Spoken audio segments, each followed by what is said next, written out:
단테 신곡에는 연옥이 있는데 연옥에 가기 전에 기독교인이 아니지만 차마 지옥에는 넣을 수 없었던 훌륭한 사람들이 사는 이상한 공간이 하나 있어요. 거기 이제 소크라테스도 있고 뭐 이렇게 있는데 거기 있는 유일한 무슬림이 살라딘입니다. 좀 치사하게 혼자 좀 고독하게 아무도 상대를 안 해줘갖고 혼자 고독하게 있는 거로 만들어 놓긴 했는데 그래도 지옥에 안 넣은 게 어디냐고요. 유럽에서도 기사의 모범이고 제왕의 어떤 미덕, 포용력, 관용의 상징으로 꼽혔던 사람이 살라딘입니다. 십자군을 예루살렘에서 몰아낸 사람이지만 그럼에도 불구하고 기독교 세계에서 무한한 존경을 받았던 진정한 기사이자 영웅이었죠. 그러면 살라딘은 도대체 어떻게 해서 이런 인물이 되었고 어떻게 해서 서양 세계에서도 존경받게 되었을까?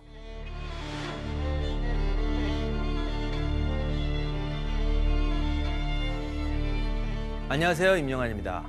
오늘의 주인공은 십자군 전쟁 당시 이슬람의 영웅인 살라딘입니다. 살라딘은 11세기를 살았던 인물이고 영화로도 많이 소개됐지만 예루살렘을 탈환하고 십자군 왕국을 멸망시킨 주인공이죠. 살라딘은 원래 쿠르드족 출신입니다. 뭐 쿠르드족은 모르시는 분이 없을 텐데 지금도 나라 없이 싸우고 있는데 그토록 오랫동안 나라가 없는데도 끝까지 싸우고 있는 참 대단한 종족인데 바로 이 쿠르드족 출신입니다. 그런데 재미난 게 살라딘은 사실은 굉장히 학자형 스타일이어가지고 쿠르드족임에도 불구하고 군대하고는 별 상관이 없고 나는 그냥 조용히 선비로 살겠다 이런 사람이었는데 당시 시리아가 이집트에 있던 파티마 왕조라는 곳에 구원병을 보내주게 되는데 이때 구원병 사령관으로 살라딘의 삼촌이 임명되고 살라딘이 따라갑니다. 안 간다는데 너는 꼭 가야 돼 그래갖고 보냈어요. 그런데 갑자기 삼촌이 돌아가셨어요. 이렇게 되니까 학자형 청년이었던 살라딘이 겨우 30살에 이집트를 군대를 지휘하는데 사실 이집트가 그때 엉망이었기 때문에 사실은 이집트를 지배하는 사람이 되어버려서 졸지에 이집트의 왕처럼 되어버립니다. 그런데 갑자기 시리아 왕이 또 갑자기 돌아가세요. 그러니까 어떻게 보면 세상에 이렇게 운 좋은 사람이 없어요. 그래서 졸지에 이집트와 시리아의 동시 국왕이 됩니다. 또는 살라딘 자체가 내가 이제 이집트와 시리아를 정복했으니 십자군을 몰아내고 이슬람의 통일을 완성해야겠다. 이런 야심을 가지게 되는 겁니다. 자, 여기서 살라딘의 행동과 전술을 이해하기 위해서는 먼저 십자군 전쟁의 특징을 좀 알아야 됩니다. 십자군이 좀 복잡하긴 한데 1차 십자군 원정이 성공하면서 예루살렘을 중심으로 해안가에 여러 가지 십자군 왕국들이 생깁니다. 근데 문제는 이게 나라가 달라요. 누구는 뭐 프랑스 백작이고 누구는 뭐 바이킹족의 후손이고 막 이래가지고 종족도 다 달라요. 거기다가 십자군 병력은 우리가 생각하는 것처럼 그런 상설 군대가 없고 유럽에 있는 십자군 기사들이 이제 성당에 가 서야 그래요. 저는 3년 동안 봉사하겠습니다. 뭐 이러면 자기 재산을 털고 빚을 내서 와서 자기 좀 아는 사람 인연이 있는 공국에 가서 3년 동안 이렇게 봉사를 하는 겁니다. 이렇게 되니까 처음에 십자군 왕국이 세워지긴 했는데 군대가 부족하고 그러니까 이들이 이제 공격적으로 나가지는 못하고 항상 이제 여기를 지키는 수비형 국가가 십자군이 됩니다. 자, 그러면 이슬람 세력들은 그 앞에 바다처럼 많으니까 금방 점령할 것 같은데 사실은 이슬람 세계도 굉장히 분열적입니다. 지금도 그렇지만 우리 이제 이슬람을 잘 모르는 분들은 이슬람 사람들은 다 뭐 몇 시 되면 메카를 향해서 절하고 그러니까 저 사람들은 다 하나일 거야라고 생각하는데 하나 아니에요. 그리고 그 안에도 시아파, 수니파 이렇게 있는데 엄청나게 싸우고 그리고 종족과 국가도 다양하고 근데 사실 제일 중요한 게 뭐냐면 역사를 보면 제일 애매한 게요. 인간 사회가 극복하기 힘든 장애가 뭘까? 언어가 다르고 사는 지역이 달라서 풍속이 다르고 사는 방식이 다르면 정말 단합하기 힘들어요. 그러니까 같은 이슬람이라고 그래도 이라크 지역에 사는 사람은 고대 문명의 중심지잖아요. 왕국을 세우고 엄격한 관료 제도가 만들어지고 왕 관료 이러고 살아요. 아라비아 반도에서는 똑같은 이슬람인데 말 타고 낙타 타고 뛰어다녀요. 우리가 볼 땐 똑같은 이슬람인데요. 둘인 절대 단합이 안 돼요. 그리고 여기 또 하나 굉장히 중요한 게 우리는 지금 생각에는 이슬람하고 기독교가 무지하게 안 좋을 것 같잖아요. 근데 사실은 처음 이제 십자군이 갔을 때는 진짜 뭐 싸그리 학살하고 그런 일도 있었어요. 근데 좀 지나니까 주변 사람들하고 살아보면 다 똑같은 사람인데, 그러다 보니까 뭐 이제 둘이 결혼하고 주로 이제 로미오와 줄리엣이 필요하더라고요. 이 지역이 그러니까 무역으로 옛날 페니키아 카르타고 시절부터 최고의 무역로입니다. 세계 최고의 부를 만들어내던 지역이에요. 이렇게 되니까 십자군 왕국이 거기 있는 건 종교적 이유 때문만이 아니라 굉장한 무역로를 장악하고 있어요. 이렇게 되니까 또 그쪽 상인들하고 연결되니까 돈이 왔다 갔다 하잖아요. 이게 뭐 오고 가는 못 속에 싹 트는 우정이라고, 둘이서 돈거래를 하기 시작하면 친해지는 거예요. 전쟁과 평화가 공존하던 시대였죠. 이렇게 되니까 이슬람 세계에서도 야, 쟤들을 가만히 뒀다가 쟤들이 점점 세지면 정말 무서운 현지인과 외래인이 합쳐서 하나의 왕국이 될 수도 있겠구나, 이런 위기감도 조금씩 싹트기 시작할 때입니다. 이럴 때 살라딘이 등장해서 내가 이슬람 세계를 통일하고 쟤들을 몰아내겠다라는 신의 사명을 가지고 이슬람 세력들의 지원을 받아내기 시작합니다. 이렇게 돼서 드디어 살라딘을 중심으로 한 이슬람 세계의 대성전이 시작이 됩니다. 십자군 시대 전쟁사에서 우리가 이제 또 하나 일반적인 착각이, 십자군이 수성전에서는 되게 강한데 야전에만 나가면 박살이 났다라고 이제 알고 계시는 분들이 많아요. 왜냐하면 이제 중세 기사들은 갑옷 입고 막 체격도 이렇잖아요. 그러니까 뭐 백병전으로 1대1로 싸우면 뭐 거의 안 져요. 또 성벽에서 십자군 요새가 워낙 그 대단한 요새들이었거든. 거기 이런 등치들이 갑옷 입고 버티고 있고, 여기는 이제 갑옷도 없이 이렇게 기어 올라오니까 혼자서 10명 해치우는 거는 뭐 진짜 별것도 아닌 막 이렇게 돼가지고, 당시 십자군 전쟁 중에는 7명의 기사가 어느 요새에서 수천 명의 이슬람 군을 막아낸 전설 같은 얘기들도 막 있습니다. 그러다 보니까 얘들이 요새에서는 강한데 나오면 꼼짝 못하겠지. 왜? 얘들은 무거운 갑옷 입고 이렇게 움직이는데 이슬람 군은 날랜 말을 타고 이렇게 몽고족처럼 기병 전술하면서 활 쏘고 이러니까 이슬람 기병한테는 죽을 거다라고 생각했는데, 제가 누누이 말씀드리지만 전쟁은 서로 배우거든요. 처음에는 그랬는데 서로 배우니까 나중에는 유럽 군대도 그렇게 쉽게 안 당해요. 그래서 밖에 나가도요, 앞에 창병 딱 세우고 뒤에서 석공으로 날리니까 이슬람 기병이 돌파가 안 되는 겁니다. 유럽 기병들은 힘은 세지만 속도가 느리니까 말에서 내려서 기다리고 있다가 얘들이 경기병이니까 막 돌면서 활 쏘고 돌파하려고 하잖아요. 그러면 이제 창병이 맞고 석궁이 쏘고 이런 식으로 하다가 상대가 지치면 그때 말 타고 출격해요. 아무리 속도가 느려도 지친 애들은 따라잡거든요. 이런 식으로 싸우니까 야전에서도 이슬람 기병들이 쉽게 이기지는 못했어요. 대신에 유럽 군대는 멀리는 못 가요. 멀리는 못 가는데 적어도 성벽 앞에 있는 자기 땅은 충분히 지킬 수 있을 만큼 강력한 군대를 유지하고 있었죠. 그래서 살라딘은 더더욱이 이슬람의 대결집이 필요했던 겁니다. 살라딘이라는 사람은 원래 학자용 군주여가지고 사실 본인도 그런 말 했지만 군사적으로는 그렇게 유능한 사람은 아니에요. 근데 똑똑하긴 해요.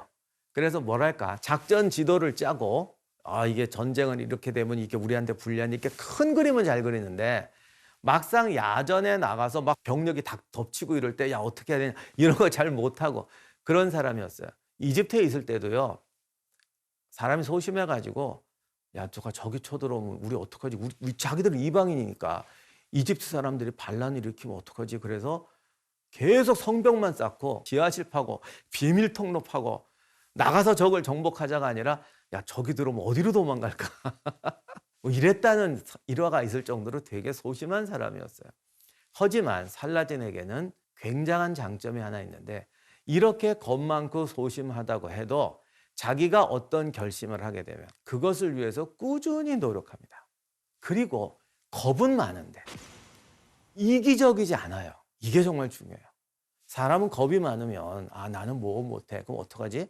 그냥 나 혼자 잘 먹고 잘 살면 되지, 이럴 것 같잖아요. 살라딘은 도망가려면 어떻게 해야 되지? 비밀 통로 어디다 팔까? 이런 거는 고민해도 내가 군주로서 만약 할 수 있다면 어떤 걸 해야 될까? 그래, 도망가지 않고 싸우자. 좋아, 싸워. 이슬람 세계를 통일하려면 어떻게 해야 되지? 이런 식으로 해서 충분히 자기 발전을 시키는 사람이에요.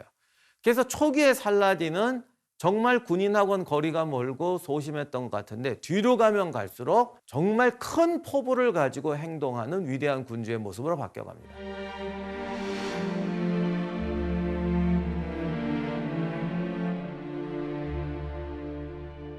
그 유명한 아라비아 로렌스 그 양반이 한 얘기가 있는데 유럽 사람들은 참 착각하는 게 이슬람 사람들은 뜨거운 기후에서 잘 버티고 산다고 생각하는 거래요. 그 사람들도 똑같이 힘들대요. 단지 거기서 자기들은 살아야 되기 때문에 참아야 된다는 사명감이 더 강할 뿐이라는 거죠. 그래서 이슬람 군대도 오다 보면 지쳐버려요.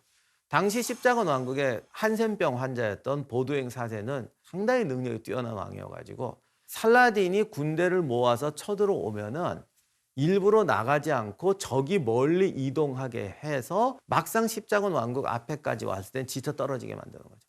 이런 식으로 해서 나라를 유지하고 있었습니다. 살라딘도 그 덫에 걸려고 한번 죽을 뻔했었어요.